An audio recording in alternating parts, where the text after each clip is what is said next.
गृहस्थ जीवन में मोक्ष कैसे प्राप्त करें? शांति और परम सत्य में विलीन हो जाना।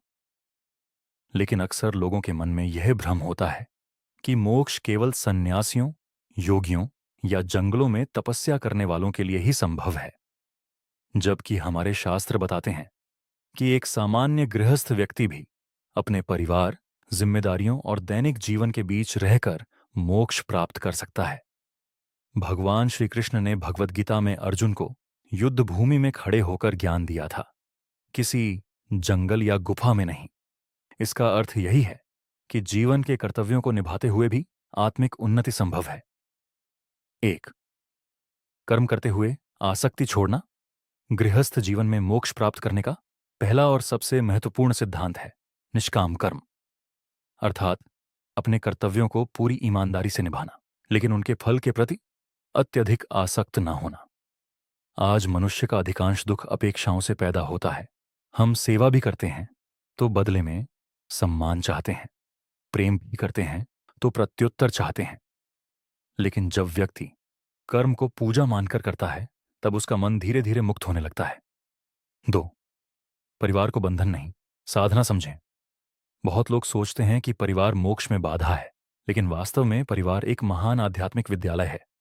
परिवार हमें त्याग, धैर्य, प्रेम, करुणा और सहनशीलता सिखाता है। 3. नियमित ध्यान और नाम जाप। गृहस्थ जीवन में मन बहुत व्यस्त रहता है। जिम्मेदारियां, काम, तनाव और इच्छाएं मन को अशांत बनाए रखती हैं। इसलिए मन को शुद्ध करने के लिए ध्यान और नाम जाप अत्यंत आवश्यक है। प्रतिदिन केवल 15 से 30 मिनट शांत बैठकर ध्यान करना, गहरी सांस लेना और ईश्वर के नाम का स्मरण करना व्यक्ति की चेतना को बदलने लगता है। नाम जाप मन को धीरे धीरे संसार की नकारात्मकता से मुक्त करता है। जब व्यक्ति लगातार भगवान के नाम का स्मरण करता है, तब उसके भीतर एक दिव्य शांति उत्पन्न होने लगती है। 4. इच्छाओं को सीमित करना। मोक्ष का मार्ग इच्छाओं के कम होने से खुलता है। आज मनुष्य की इच्छाएं अनंत हैं। एक इच्छा पूरी होती है तो दूसरी जन्म ले लेती है। यही अंतहीन चाहत मनुष्य को संसार के चक्र में बांधे रखती है। गृहस्थ जीवन त्याग का नहीं, संतुलन का मार्ग है।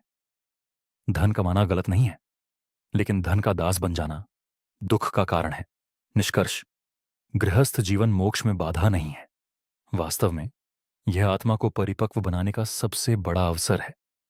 मोक्ष किसी विशेष वस्त्र, स्थान या बाहरी पहचान से नहीं मिलता। मोक्ष भीतर की अवस्था है।